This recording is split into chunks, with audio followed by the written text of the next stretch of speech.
Idol mind is devil's workshop, खाली दिमाग शैतान का अड्डा। An idle mind is the devil's workshop, खाली दिमाग शैतान का घर होता है। I am Bharat Sahni. We will learn today the function of present continuous tense. आपने पढ़ लिया प्रेजेंट इंडेफिनिट, दोनों पार्ट पढ़ लिया है तो ठीक है। प्रेजेंट कंटिन्यूअस हम लोग पढ़ेंगे। ये बहुत इंपॉर्टेंट नहीं है, बहुत कठिन नहीं है, लेकिन बहुत इजी भी नहीं है। इसको देखिए कि इसमें क्या इजी नहीं है। प्रेजेंट इंडेफिनिट को हम कैसे पहचानते हैं? जब वाक्य के अंत में, वाक्य या कहें या मुख्य क्रिया के अंत में, क्योंकि कोई भी जो सेंटेंस होता है हिंदी में, जो वाक्य होता है उसका समापन मुख्य क्रिया से ही होता है। सबसे अंत में हेल्पिंग वर्ब होता है, सहायक क्रिया होता है। तो वाक्य के अंत में या मुख्य क्रिया के अंत में रहा है, रही है, रहे हैं, रहा हूँ आएगा तो प्रेजेंट इंडेफिनिट होगा। ये हिंदी में पहचान है। इंग्लिश में क्या पहचान है? Temporary action. प्रेजेंट कंटिन्यूअस में ही होता है। नियरेस्ट फ्यूचर प्रेजेंट कंटिन्यूअस में ही होता है। और जिस सेंटेंस में at present, at moment, this morning, this evening ऐसे वर्ड्स रहेंगे वो भी प्रेजेंट कंटिन्यूअस में ही यूज होगा। पढ़िए, ज़्यादा है, बेहतर है।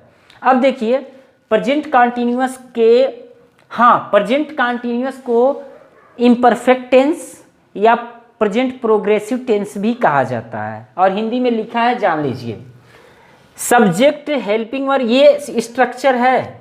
ध्यान दीजिए, जब भी हम अफर्मेटिव सेंटेंस बनाते हैं इसी स्ट्रक्चर के अकॉर्डिंग हम बनाएंगे। सबसे पहले सब्जेक्ट रखेंगे, उसके बाद helping verb is, am, are रखेंगे, वर्ब का आईएनजी फॉर्म लगाएंगे, ऑब्जेक्ट लगाएंगे, उसके बाद कंप्लीमेंट लगाएंगे। अभी समझ में आ जाएगा।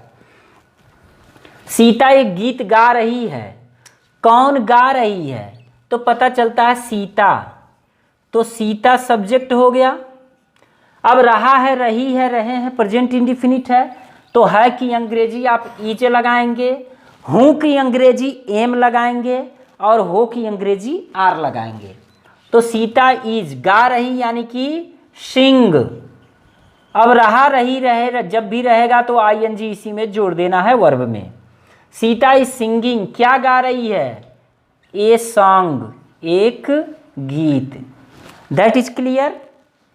वे सब घर आ रहे हैं। कौन घर आ रहे हैं? वे सब, यानी कि दे। हैं का अंग्रेजी आर। आ रहे का मतलब कम, ठीक है। और इसी में हम आईएनजी जोड़ देंगे, कमिंग। जब भी रहा, रही रहेगा तो आईएनजी आप लगाइए। They are coming. अब घर पर, they are coming to house. यहां आंख मत फाड़िए, ध्यान दीजिए। दे माने वे भी होता है, दे माने वे सब भी होता है, ठीक है। They are coming to house. मैं पेड़ पर चढ़ रहा हूं। कौन चढ़ रहा हूं? मैं। तो सब्जेक्ट मिला आई। अब हूं का अंग्रेजी एम, और चढ़ना मतलब होता है क्लाइंब। तो हो जाएगा क्लाइंब में आईएनजी, क्लाइंबिंग, रहा, रही, रहे। पेड़ पर, on the tree, on the tree, ठीक है। सरकार अपना काम कर रही है। कौन अपना काम कर रही है? सरकार। तो हो जाएगा गवर्नमेंट, GOVERNMENT। गवर्नमेंट होता है लेकिन हम गवर्नमेंट बोलते हैं। अब है कि अंग्रेजी इज, ठीक है। कर रही, करना यानी कि डू, और इसी में आईएनजी जोड़ देंगे, हो जाएगा डूइंग। Government is doing. अपना कार्य ना, अपना काम कहिए, तो हो जाएगा it's work, it's work. Okay. Negative sentence देख लीजिए। निगेटिव सेंटेंस में सब्जेक्ट, उसके बाद helping verb is, am, are के बाद नॉट लगेगा, और वर्ब में आईएनजी लगेगा ही लगेगा, ऑब्जेक्ट, और उसके बाद कॉम्प्लीमेंट्स। ये फार्मूला स्ट्रक्चर जब आप कई बार पढ़ेंगे तो subject verb object subject helping verb main verb object complements ये याद हो जाएगा। तो सबसे पहले हम क्या लिखेंगे, सब्जेक्ट लिखेंगे। सब्जेक्ट कैसे पता चलेगा, कौन आ रही है या कौन नहीं आ रही है, तो पता चलता है राधा, तो राधा मिल गया सब्जेक्ट राधा। अब है का मतलब इज, नहीं का मतलब नॉट, राधा इज नॉट। अब आना का मतलब कम, और इसी में हो जाएगा इंग, क्योंकि जब भी रहा रही रहेगा तो इंग, तो राधा इज नॉट कमिंग, और यहाँ का हो जाएगा हियर, यही आपका ऑब्जेक्ट हो गया। Subject helping verb main verb आप रखिए, उसके बाद ऑब्जेक्ट कॉम्प्लीमेंट्स आपके आराम से आते जाएंगे। ट्रांसलेशन कैसे किया जाता है इसका मैंने एक वीडियो बनाया, वो आप देख लीजिए। वह आज रात दिल्ली नहीं जा रहा है, कौन नहीं जा रहा है, वह यानी कि ही। अब है कि अंग्रेजी इज, नहीं है तो नॉट तुरंत लगाना पड़ेगा, ही इज नॉट। जा रहा का मतलब going to Delhi, going to Delhi, ठीक है। उल्टा आ जाते हैं हम तो अक्सर ट्रांसलेशन सही हो जाता है। तो he is not going to Delhi आज रात, यानी कि टू नाइट, टू नाइट मतलब हो जाएगा आज रात। वे क्रिकेट नहीं खेल रहे हैं, कौन नहीं खेल रहे हैं, वे, यानी कि हो जाएगा दे। अब रहा रही रहे हैं तो हैं के साथ हैं के लिए आर का प्रयोग करेंगे, they are not playing, they are not playing cricket, they are not playing cricket, okay.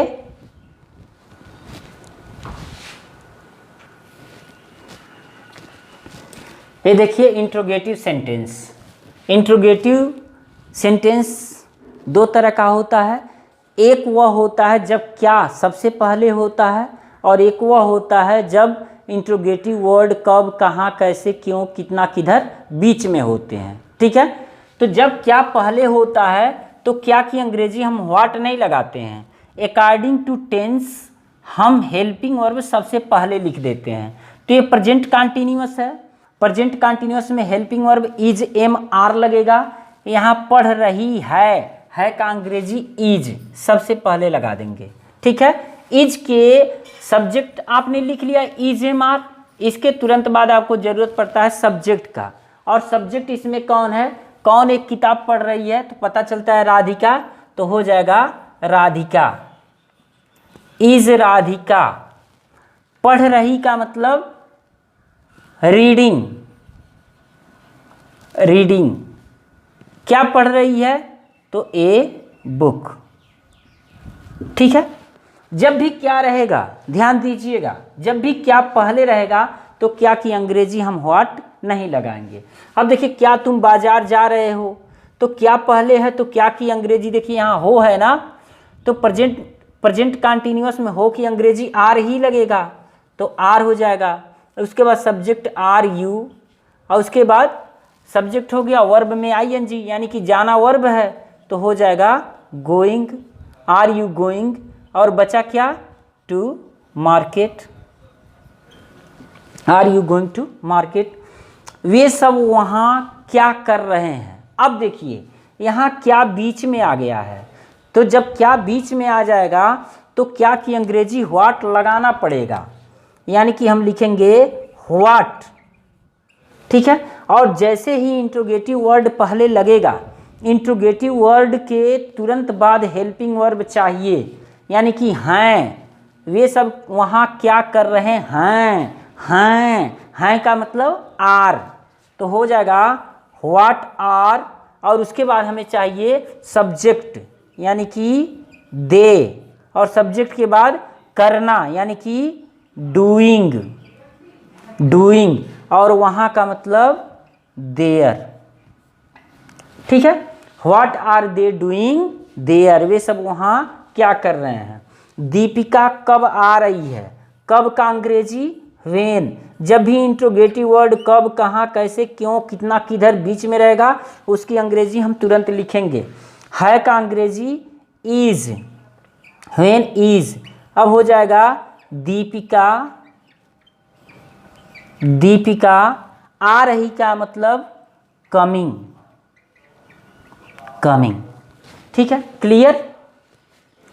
देखिए यहाँ कुछ वर्ड्स है, प्रेजेंट इंडिफिनिट आपने देखा होगा तो उसमें भी मैंने लिखा था, प्रेजेंट कंटिन्यूअस में भी मैं लिख रहा हूँ। यहाँ गलत हो गया है, ये सी है, SEE।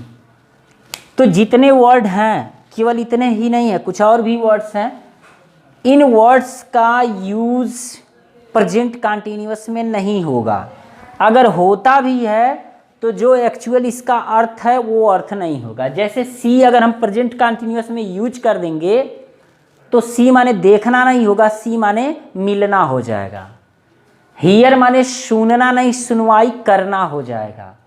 तो उसी तरह से सी माने देखना, हियर माने सुनना, स्मेल मीन्स सूंघना, नोटिस मीन्स ध्यान देना, रिकॉग्नाइज मीन्स पहचानना, टेस्ट मीन्स स्वाद चखना, एपियर मीन्स प्रतीत होना, सीन सीम,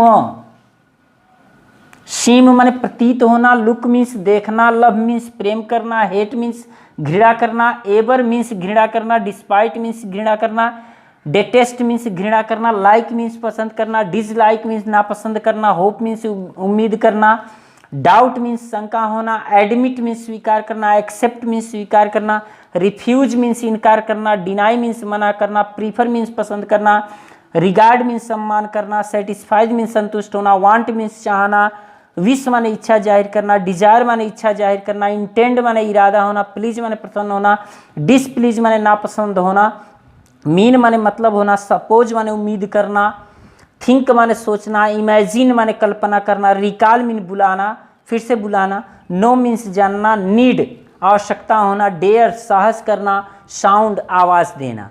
तो ये जितने वर्ड होते हैं प्रेजेंट कंटिन्यूअस में यूज नहीं किए जाएंगे। अगर यूज किए जाएंगे तो इसका अर्थ वह नहीं होगा बल्कि उसका विशेष अर्थ होगा। देखते हैं कैसे।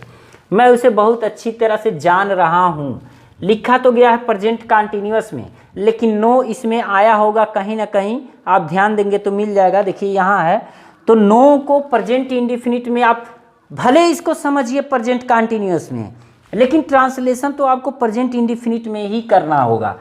यानी कि ये जितने वर्ड हैं यह प्रेजेंट कंटिन्यूअस में यूज नहीं होंगे, यानी कि इनमें इंग फॉर्म प्रयोग नहीं होगा। अगर होगा तो इसका अर्थ यह नहीं निकलेगा जो हम लोग जानते हैं, उसका विशेष अर्थ निकलेगा। जैसे मैं उसे बहुत अच्छी तरह जान रहा हूँ, भले प्रेजेंट कंटिन्यूअस में है, लेकिन यहाँ नो में आप ING नहीं लगा सकते। तो आई नो हिम, मैं उसे जानता हूँ बहुत अच्छी तरह से, यानी कि very well. I know him very well. कहीं अगर आप बोलते हैं I know him very well, मैं उसे बहुत अच्छी तरह से जान रहा हूँ, तो जिससे आप कन्वर्स करेंगे वो समझ जाएगा कि आप उसे बहुत अच्छी तरह से जान रहे हैं। आपको बताने की ज़रूरत नहीं होगी, लेकिन बोलना पड़ेगा प्रेजेंट इंडेफिनिट में। वह आज मुझसे मिल रही है।